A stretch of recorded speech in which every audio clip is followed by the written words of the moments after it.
Hi, I'm Admin Wales and this is my board gaming vlog, and today I want to talk about the history of board games. Now that means I'll be spending a little bit of time in the ancient era, but not that much, because ultimately what we're going to get to at the end of this video is a little bit of discussion about what's going on right now in the industry, particularly in relation to the Asmodee sort of mergers and consolidation of the board game industry and what the future looks like for board games and board game designers and board game players.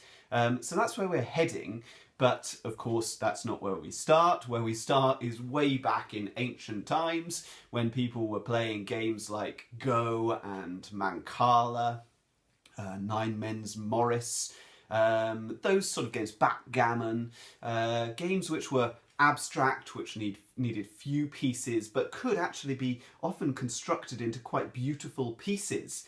And then you tended to find that these would be picked up by religious people or by royalty, and so you'd get these very lavish, beautiful sets, and sometimes you'd see people being buried with their board games and this sort of stuff. So it was obviously a very significant thing to people's lives and to adults' lives at that time. Then, of course, board games became about morality, and we started to see people trying to put messages into their board games. So that ancient game deriving from India, with the sort of precursor to Snakes and Ladders, this was a morality game, and the fact that the players win or loss was entirely down to luck was considered a good thing. It was about fate and destiny and karma, these sort of things. When it first came to England in the 1800s, I believe it was, it became a Christian sort of morality tale, and only later, when produced for the mass market, do we lose those moral messages and it just becomes a straightforward story. And in fact, Snakes and Ladders, of course, doesn't have much of a story at all.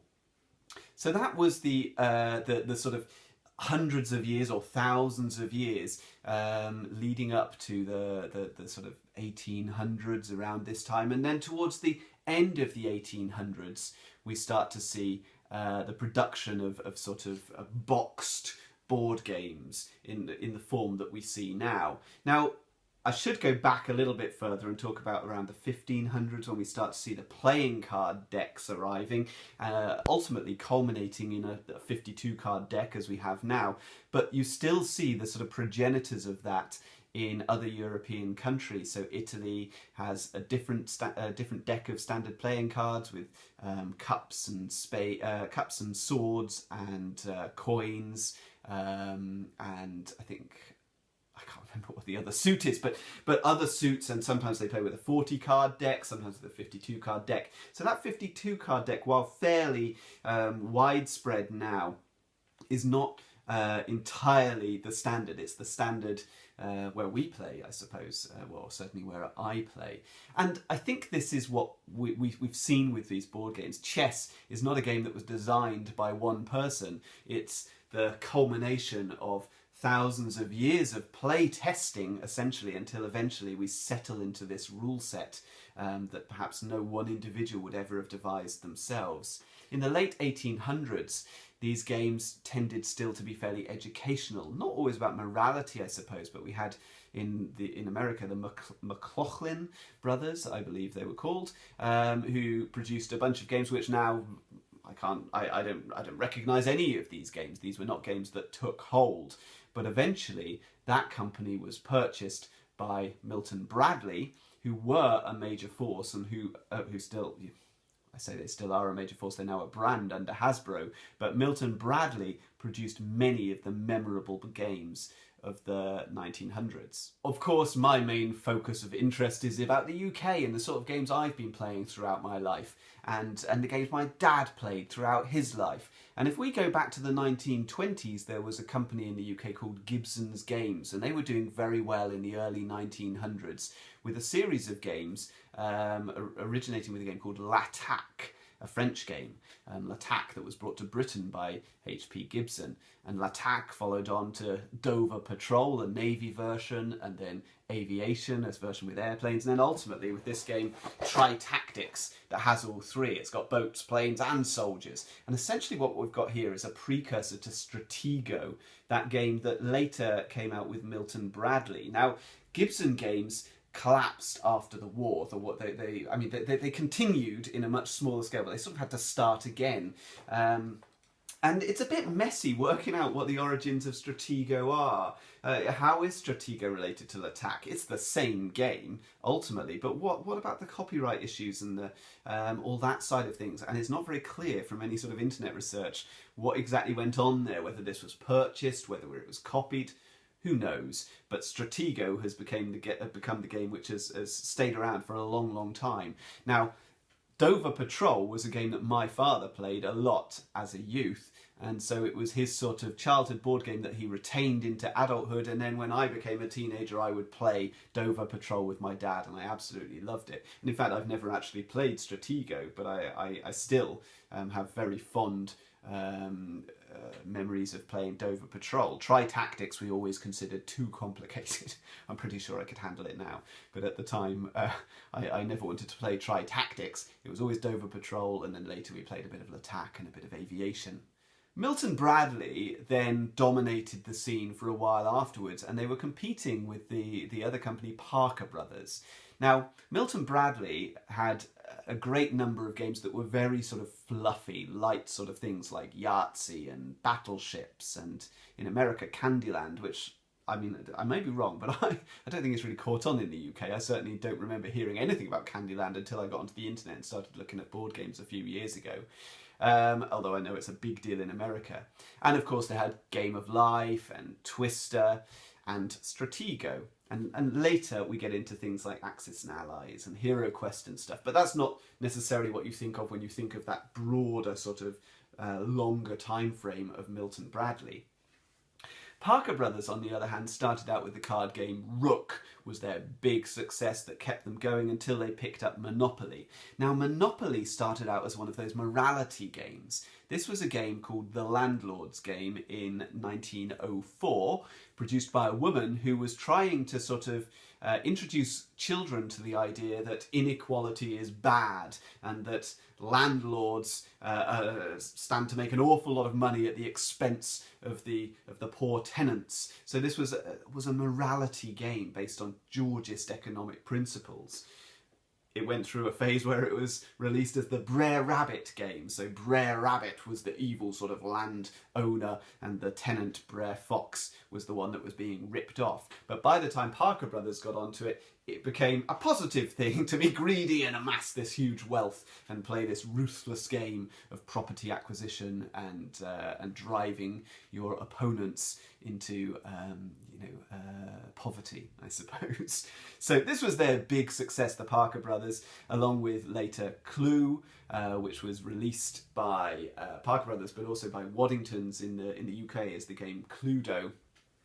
And then later the game Risk, which introduced this idea of putting little people on the map and spreading out around the map and controlling areas of the map. So sort of our first significant area control game. They weren't the only two companies around. There was also this company, I think it's called Selco and Reiter. So Selco and Reiter were the people who had control of the game Scrabble. For several decades they were in control of that until later it was purchased by Hasbro and has since been seen under the brand of Milton Bradley and Parker Brothers, which are now both owned by Hasbro. And then later the same company, Selco and Reiter, had Trivial Pursuit. Trivial Pursuit went through quite a few lawsuits because of people claiming that they'd invented the game, but also people questioning the origins of that trivia. Where had it come from? Had it been stolen from their book of facts? And in fact, people had put fake facts into those books specifically to spot people trying to copy facts, and Trivial Pursuit fell into that trap. But it was later deemed that you can't copyright a fact. A fact is a fact, wherever it came from. So interesting little lawsuits around Trivial Pursuit in the 80s after it arose. So now we're into the 1980s, and this is the era where I was a child and I was playing all those sort of cheap little children's games. I was playing Monopoly and Buckaroo and Operation, and I had a BMX board game and a Frankenstein board game. These were the roll and move sort of era. Roll the dice, move around the track. Nothing very interesting going on there. And in the mid sort of 80s, basically the mass market fell into this sort of rut of producing licensed children's games. Children's games based on licensed properties. The Care Bears game, the My Little Pony game, you know, these sort of things. And for adults, we had a bit of a boom of party games around the 80s. So along with Trivial Pursuit, which perhaps brought on this era, we had the release of Pictionary and Taboo, and Articulate was a huge success, and Rapido, and then later, and this is more around the time that I was heading off to university, we had Cranium. And so my sort of late teenage years were often about going to someone's house, and we would have some drinks. We would play some board games sometimes, or maybe it would be with my parents, going to a dinner party with someone else's parents, and we'd play Articulate or Taboo or something like this after dinner. They're good games, actually. Often they drag on a bit too long, but generally quite nice party games. Balderdash being a particularly good one, although also quite an intimidating one because you have to be quite creative to play that game. So this is the sort of mid to late 1980s, and this is where the mass market has been stuck ever since. Now, we've talked a lot about the mass market, and I want to rewind a little bit to the 1970s, because in the 1970s there were three big strands in this world of board games. There was the mass market, which we've discussed, which was gradually sort of coming to this point of where it's kind of I don't know quite what to call it. Static. It's not really moving forward. It's not really innovating. But then we also had a hobby game, hobby game thing going on in the background somewhere. People playing in these tiny little shops that were sort of out of the centre of town, maybe in the back of a bookshop somewhere. Perhaps some slightly sort of geeky sort of people with very niche interests in fantasy and sci-fi or in war games, cheaper components, that sort of stuff. That was just starting to come through in the 70s. But also, there was something happening in Germany and around Europe, but specifically in Germany, these board games were starting to become a little bit more sophisticated, a little bit more beautiful, a little bit more craft and artistry going into them, some more thought, some more innovation, and people starting to treat this as an art form rather than just as a toy, which is what it had been up to this point. But before we get onto the European and the German games, let's talk about the hobby side. So in the 1970s, Avalon Hill, this American company, was it'd been around for about 20 years at this point, producing, as I say, sort of low quality components, but high quality games. And I mean, the only Avalon Hill game that I ever owned was this one, Wrestling, which, let me show you the stuff in here. It's actually unpunched, because I've got another copy. I recently picked up this copy off eBay because my copy is completely beaten up. But you see how this is just cardboard, and the cards are all in this black and white, and you know it's a very cheap sort of production. But actually, I really like this game. It's outdated. It needs all sorts of things to fix it, but it's a lot of fun. Sort of take that battling sort of card play. So Avalon Hill was producing a lot of war games, a lot of fantasy games, those sort of things, as well as little sports games, niche products, sometimes with fairly complex rules that you wouldn't see in the mass market. Avalon Hill picked up the game Diplomacy. Now, Diplomacy was an early example of a more sophisticated sort of game, a game with zero luck, and all based around player interaction, a very social game. I mean, what we're seeing now in 2016 is the era of the social games, and particularly the social deduction games. But Diplomacy is an early example of that, a very social, very interactive game where it's all about players, and rather than letting luck dictate what you do, it's the uncertainty of what another player might do and how they might betray you. So Diplomacy is a bit of a landmark in our history. In the 1960s and in the 70s, there was a company called 3M. Alex Randolph and Sid Sackson were involved in this. And Alex Randolph and Sid Sackson are two of the big sort of... when you read about them, they sound like the modern designers that we have now. They sound like people who considered board games an art form. They cared about that art form. Sid Sackson had a collection of I think it's about 1,800 games, something like that, a library of games. And bearing in mind that we didn't have the thousands of games coming out that we have now. And he would play the games and he would keep a journal, in a leather-bound sort of journal of what he played and the different mechanisms and that sort of thing. And he talked about games as an art form. So Sid Saxon and Alex Randolph, between them, produced the games Acquire and Incognito and Can't Stop. And these are very similar games to our sort of modern style games. In fact, they're games that are still around today and still played by modern board game players. They stand the test of time in a way that the mass market games don't. 3M and Avalon Hill would work with freelance designers. They weren't working with designers in-house, and they weren't buying games wholesale. They were signing into licensing sort of contracts with designers, which is essentially the model that we have now.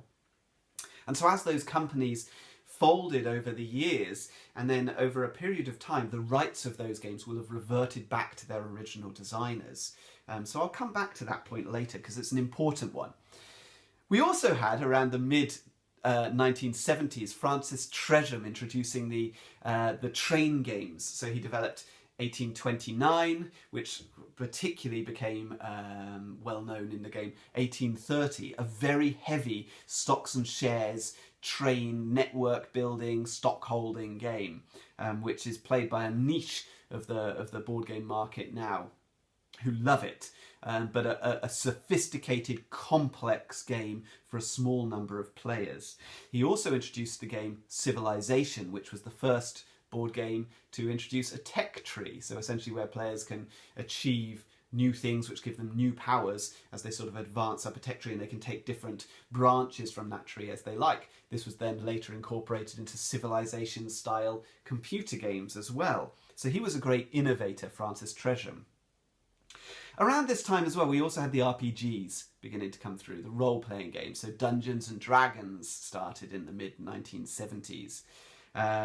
Games Workshop opened in the UK, so Games Workshop producing little miniatures for battles, fantasy miniatures, space miniatures, but also this big influx of great board games from Games Workshop. So in my early teens, this is what I was playing. I was playing Blood Bowl and Talisman and Dungeon Quest and Mighty Empires and Rogue Trooper and Advanced Hero Quest.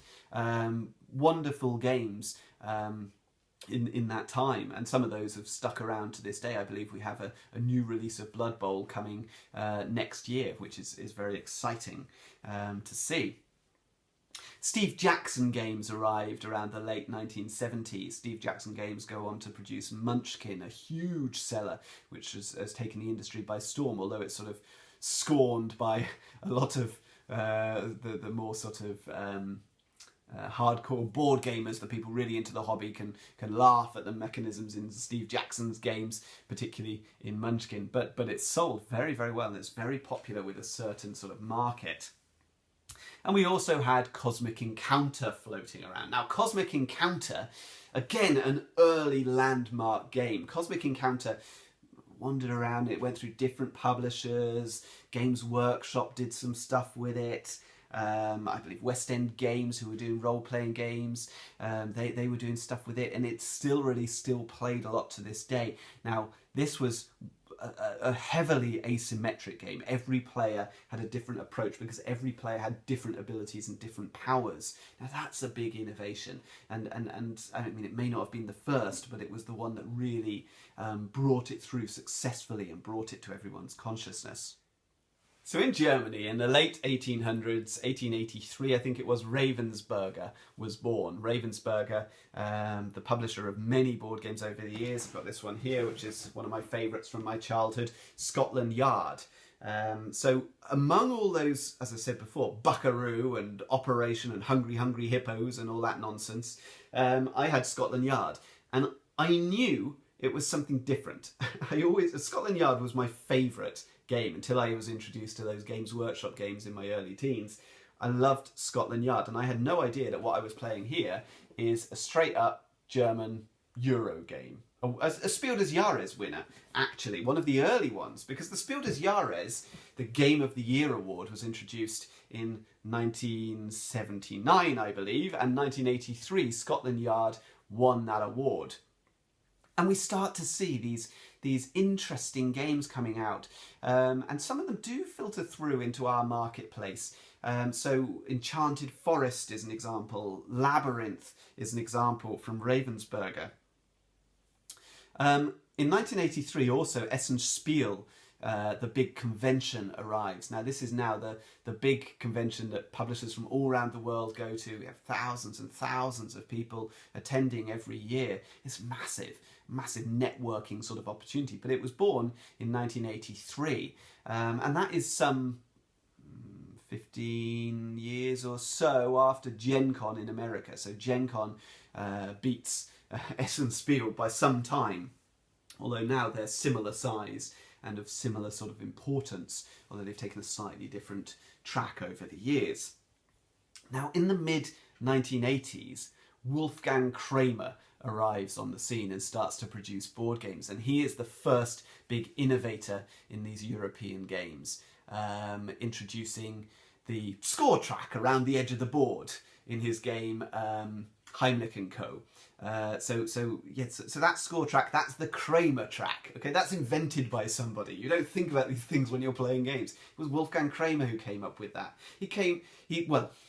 He heavily sort of pushed this idea of action points. So some of his early games, El Grande and Tikal and Java and Mexica, used this system where each player is allocated a number of action points and they can use them to do all manner of different things. So it opens up lots of options for the players, lots of interesting decisions. So action points were really driven by Wolfgang Kramer and his collaborators at the time, and he was a frequent collaborator with other designers, still is.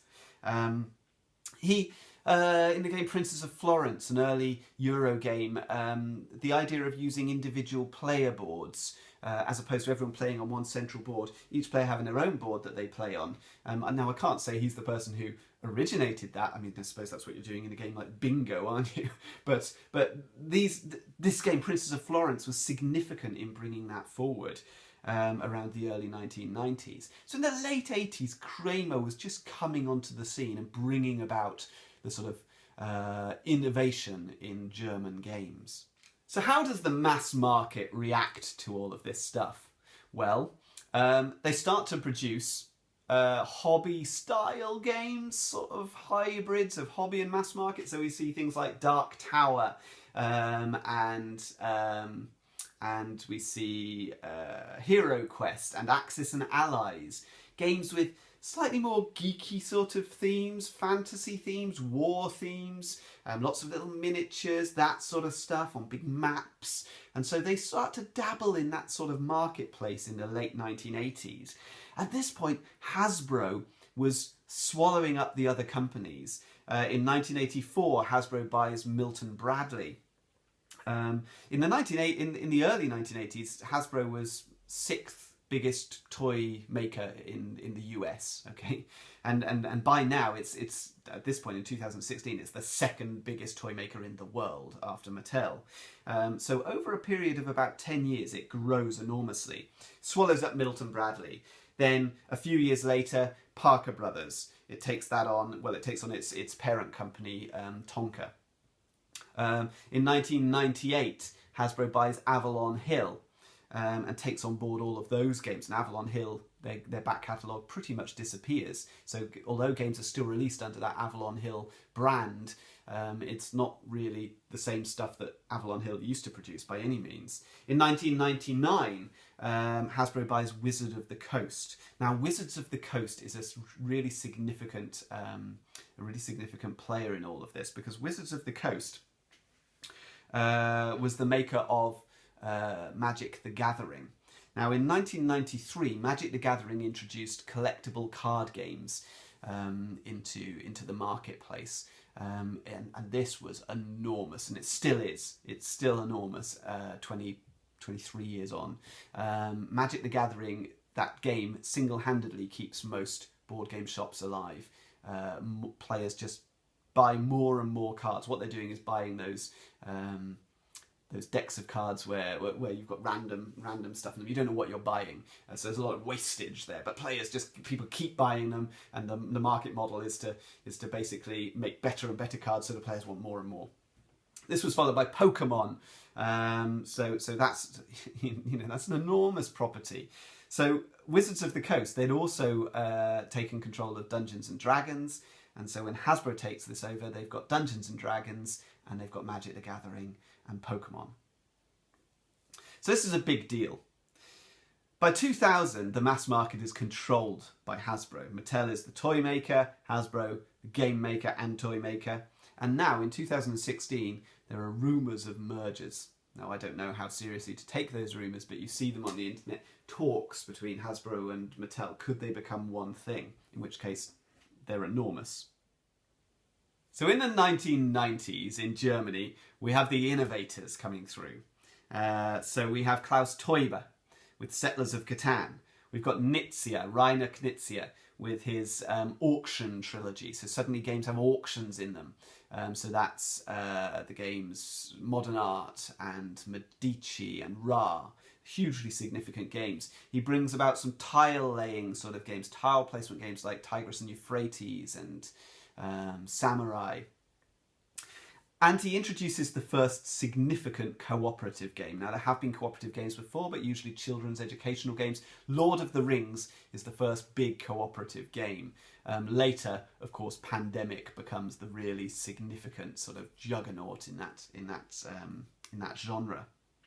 And we have Kramer, Wolfgang Kramer and his collaborators. So in 1995, Settlers of Catan is released by Cosmos and then eventually imported into the US by Mayfair Games, and it's a mega hit. And it's followed by more, and Rio Grande takes up the reins and imports many of these Euro games into the US. Around this time, the internet booms and suddenly everybody has access to stuff from all around the world and people can talk about this stuff. In 2000, a website is born, Board Game Geek, BoardGameGeek.com, an encyclopedia of board games, every board game there ever was, and people are rating them and reviewing them and talking about them and sharing rules and ideas and pictures, and the whole thing explodes. And with social media then coming in the mid-2000s, and people talking on Facebook and Twitter, and YouTube becomes a major player. A guy called Scott Nicholson creates a podcast, a video cast, where he reviews games and talks about games in Board Games with Scott. Tom Vassell jumps on the case and brings about the Dice Tower with a podcast, new at the time. Podcasts, these radio shows you can download. This was a new thing, and Tom Vassell takes these things on, and the whole thing becomes big, and more YouTubers start talking about board games, and it all sort of meshes into this explosion in European board games. So in the noughties, the years 2000 to 2010, we have all these innovative board games, and we have real big name games. So we have Carcassonne in 2000, we have Citadels in 2000, then we have Puerto Rico and Princess of Florence and Ticket to Ride and Power Grid. In 2005 we have Caylus and the arrival of worker placement games. Now Caylus not being the originator, that honour goes to Richard Breese for an earlier game, but Caylus is the one that really makes a stand, and worker placement games across the board and become really popular. Agricola really brings those to the fore as well. Then Dominion arrives in 2008, Dominion being a deck building game, the first deck building game. And this spawns a whole load of imitators and things, people build on these ideas, and these games just get better and better and more involved and more complex. Pandemic is the big cooperative game that arrives in 2008, and then in 2009 the Resistance introduces social deduction. Now previous to that we had Werewolf, which was a sort of public domain party style game, but the Resistance gives us rules and a little bit more deduction to work on rather than just hunches, and it's a mega hit. Seven Wonders then comes through in 2010, and we see over the years loads and loads of these pass and play games where I hold a hand of cards, I pass one along, and we go around the circle like that and build up sets of cards. So we see games like Fairy Tale, which was a slight precursor to Seven Wonders, but Medieval Academy and Sheep and Thief. These they're not games that many people will have heard of probably, but let me think of better examples. Notre Dame and Among the Stars. Okay, Notre Dame probably is a precursor to Seven Wonders as well, so I'm doing badly here. But card drafting games become very popular. And Dixit in 2010, a beautiful sort of game with this lovely artwork and a party-style game. In 2010, and around this time, and over the last 6 years, things have changed quite a lot. And I don't think we've seen a standout game in the same way that we've seen prior to that point. We have seen the birth of Kickstarter and crowdfunding, and suddenly there's a new way to publish games. So people can now self-publish without having the funds to back it up. And they can do it with beautiful components and beautiful artwork because they're not taking any risks. What that does mean is that some of these games come out and they haven't always been the most brilliantly tested in the world. So sometimes you get the games and the rules aren't quite as good as they should be, and okay, the components are lovely and the artwork's lovely, but it's not quite what you hoped it would be. But not always. So there were some early big successes like Alien Frontiers and Flashpoint Fire Rescue, which really paved the way for future games. And Kickstarter has remained a huge force in board games ever since. Since 2010, the other big moves have been iOS games, so games you can play on your phone, games you can play on tablets, and so many popular board games now have an iOS version that you can buy very cheaply and play, so that's a significant force in the industry as well. We've also had a sort of fad of micro games, which doesn't seem to have gone away. Started with Love Letter in 2012, and then we had Coup and all manner of these little games that just have like 16, 20 cards, cheap to buy, portable. These are really popular now. Social deduction games have exploded in that 6-year period. We have numerous games that are sort of imitators of the Resistance. And then the other big thing I think is licenses. And licenses in quality board games as opposed to licenses in mass market board games. The most significant being X-Wing and Imperial Assault by Fantasy Flight Games. So there's been a lot of change, but not those big sort of standout titles like we saw in the preceding 10 years. Now, what was happening with me? I will keep wanting to go back to my board game origin story. So after my sort of teenage years of playing Games Workshop games, my late teen and university years of playing party games, there was then a good 10-year period where I tried to be an adult and not play any games. And unfortunately, that 10-year period pretty much coincided with the boom in European games, which I would have loved to have seen happen. I would have loved to have been playing Settlers of Catan and Carcassonne and Ticket to Ride when they first came out, but alas, I wasn't. Towards, I suppose, 2009, something like that, a friend of mine was working at Games Workshop. Not in the shop, you know, behind the scenes, and he got me some sort of product, got a good deal on it and that sort of thing, and so I ended up with some miniatures and things. I just fancied a nostalgia trip because I used to play those games when I was a teenager, albeit I didn't really play Warhammer and Warhammer 40k. So I ended up painting a lot of these figures and playing Warhammer 40k a little bit. Overall, I found it too competitive, too complex. I didn't like that aggressive sort of gameplay. So although I dabbled with it for a while, I then discovered Flux in a board game shop, and I played that for ages, just playing Flux. So I can understand the people who get stuck on that, Flux and Munchkin and those sort of games. It's a good introduction to it. But I played that for a while. You know, I'd always have a copy of Flux in my pocket and we'd play it when I was, you know, on breaks from work and that sort of thing. I had a friend who'd come around and we'd have a few drinks and have a game of Flux. And then one Christmas, I went to the board game shop in Cardiff and I bought Carcassonne. And then I bought Dominion. And then I bought all manner of other games and the whole thing exploded for me. And then I started designing games. And at this point now, I consider myself a designer first, a player sort of second. I play games because I enjoy them, but I also play them to research, I suppose, for my own designs. And I like to meet with publishers and talk about designs and this sort of thing. And I've got some games coming out over the next few months, hopefully. So that's the situation for me right now. But what's happening in the industry?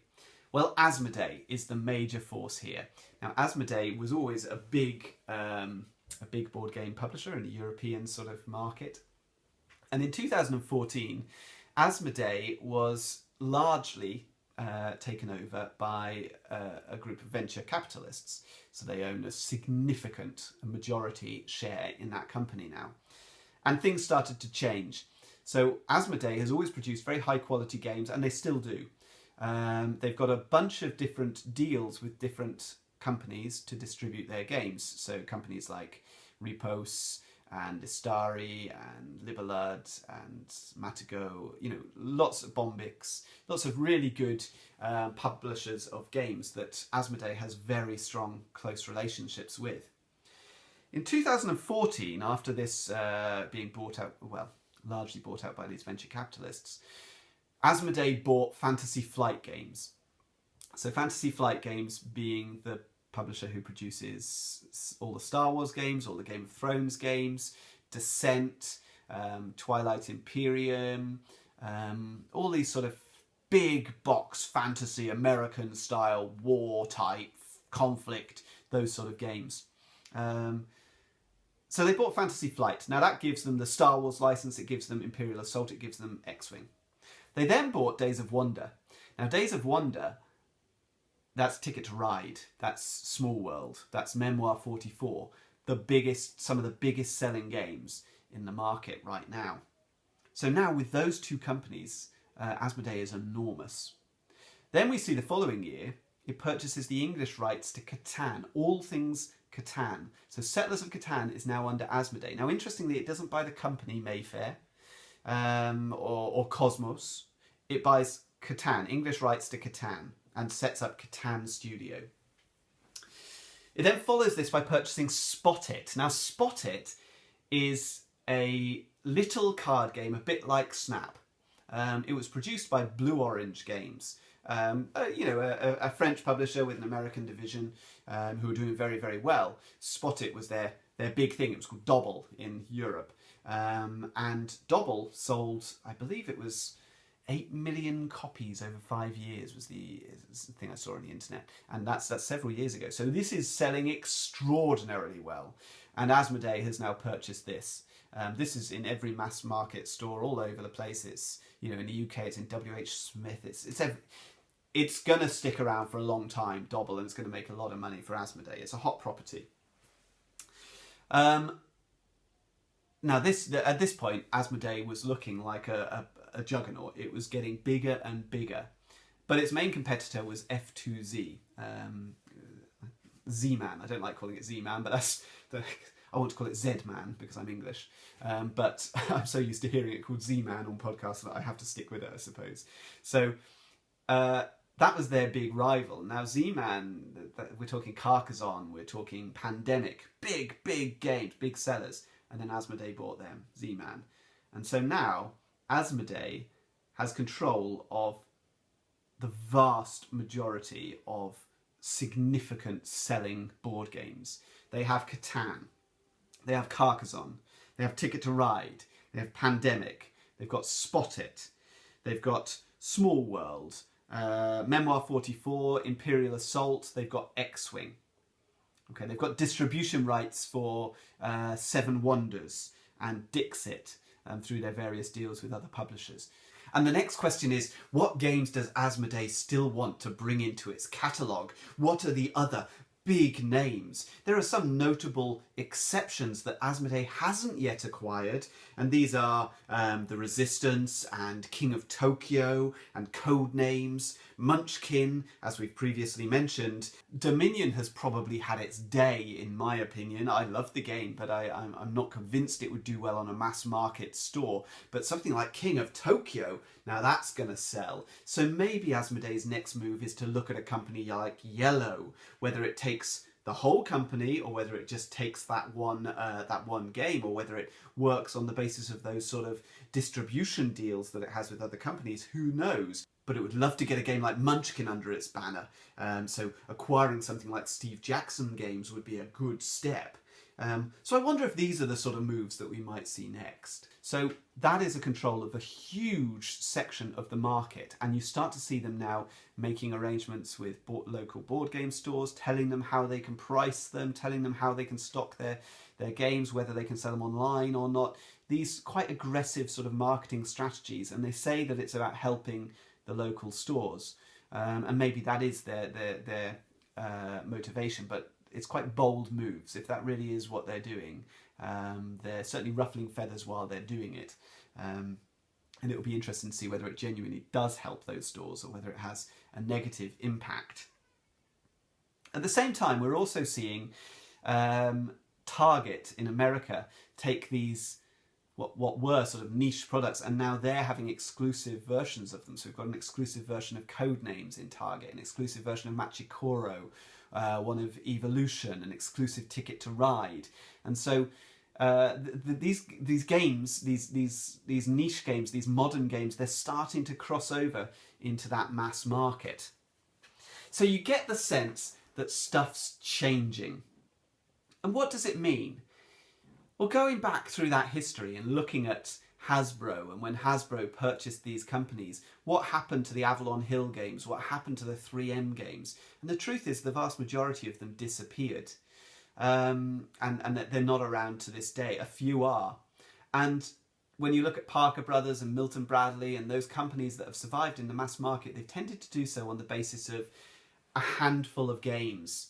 You know, 5 games that are huge selling points, and then maybe another 5 or 10 that are the slightly lesser games. But they have their big games. And that seems to be what Asmodee have been going for.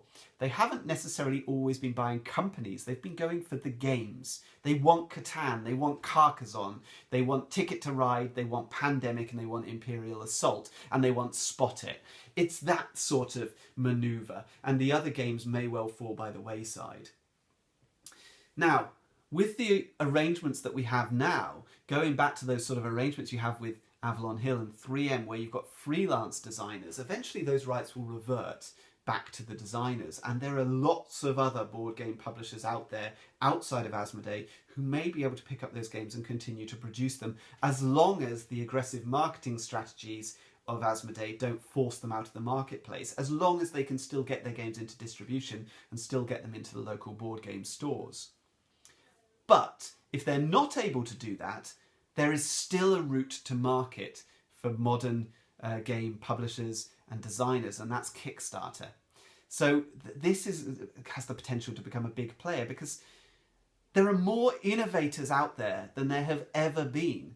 There are designers everywhere, because that is what the market has been over recent years. And these people are not doing it for the money. There's very little money in it. I mean, even a really popular modern board game like these games behind me, they might sell 4,000 copies, maybe 10,000 if they're really, really successful. If they're a mega hit, yeah, okay, Ticket to Ride or something, we're talking millions. But the vast majority of these games are selling in their few thousands, potentially up to 10,000 or so. So the designers aren't making a lot of money when that's over several years that they get to that point.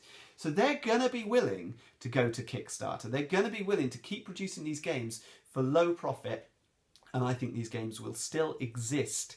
And we'll have more and more people playing those big name ones from the mass market stores. But what you might start to see is that back catalogue falls away a little bit, and that it gets harder to get some of those games. Now, I know on the Dice Tower, Tom Vassell often talks about this Vassell's law, which is that if a game is good, it will be reprinted, and you don't need to worry about the fact that it's out of print. And I do wonder whether maybe a year or two ago that might have been the case, but I wonder whether that's still the case now with these mergers, because suddenly, if you've got a company that big, they got to focus on some stuff, and that means other stuff needs to go by the wayside. So I wonder whether we might see some of these games disappearing over coming years. But I think the innovation will still be there. I think the prospects will still be there for people to make a living out of this stuff, particularly because as the mass market stuff, things start to hit the mass market, the sales will start to go up so people can make more money. Certainly already without the mass market, we have more full-time designers than we've ever had before. A few years ago, there were, a handful, 5 maybe, full-time board game designers who weren't, part of Hasbro or part of Mattel. Now, I meet them. I meet designers who are working full-time at it. And And I think there are, you know, a significant number. It's still not enormous, you know, there's still a few, and you'll know the names. It'll be the obvious names of the designers behind me here. But people can make a living out of this, and I suspect they're still going to be able to in the future. But it's an interesting time to be a designer. It's an interesting time to be a player. Games are of higher quality than ever, and all you can really hope is that they don't suddenly go up enormously in price or drop enormously in component quality. And with venture capitalists at the centre of this, you do wonder whether, with profit being the primary motivation, whether that's the sort of risk that we have. So we got to hope that Asmodee and the people involved and the companies that it's bought, you know, they're taking new people into the fold, that those people keep the hobby at the centre and continue to treat this as an art form rather than as a toy, as it's been treated for far too long throughout the 1900s. Right, well that was a rather long lecture, wasn't it? It's another one of my lectures. I did one previously called Are Board Games Art, which got a bit lectury. So anyway, I hope you've enjoyed it. I hope you found it interesting. If you have, please watch some more of my videos. Please subscribe to my YouTube channel, Adam's Board Game Wales. Please follow me on Twitter, @BoardGameWales, and on Board Game Geek, I'm Adam78. So thank you very much for watching. All the best.